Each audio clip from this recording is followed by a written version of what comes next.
who do I recognize as my husband with everything that's coming from his mouth about, come on, Em, we're going over to the new place, or you don't let me discuss things with you, so how can you expect me to leave bills? Which is not true. I stop and discuss it with him all the time. I send him messages, instant messaging, and note things, because obviously it's better to have it written somewhere where, the police or someone can check what I actually have discussed with you.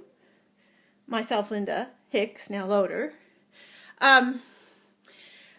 But when we were standing here talking, and he's larger than life, and he's saying spewing out the 3 or 4 things and shaking his head, no, that's not what he wants to say. And I know you do it to me too, bark, which is like not just bark, it's like the bark 7-10 feet up on a tree. And I said, no, I don't intend to do this, but what would you have? If worse comes to worse, I have to have a phone for my mother. I don't want her to have to pay for it so that she has security here on this end. And he said, no, I don't want your mother paying our bills. And that's himself. Because Chris married me, Linda Hicks, now Loader.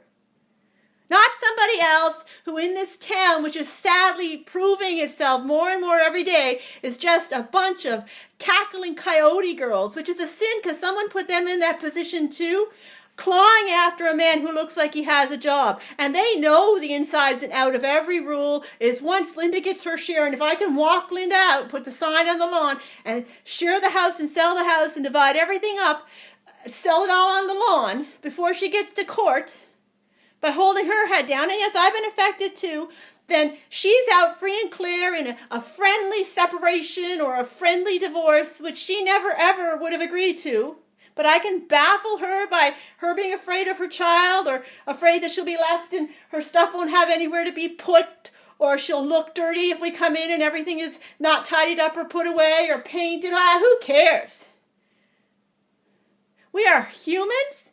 And if we ever reach the point where we're fighting for a man's next dollar after his first wife is wiped away, then we're past being humans. And anyone who's doing that, and there are those who do or have it done to them, may want to find a church and go in and put their hands together, pointing upward, and pray for God to stop them from looking that way too. Because I know it's coming. And one of these days, I'm going to be walking away from this town, and God is going to say, don't look back, and I will not, because it will be turning to salt.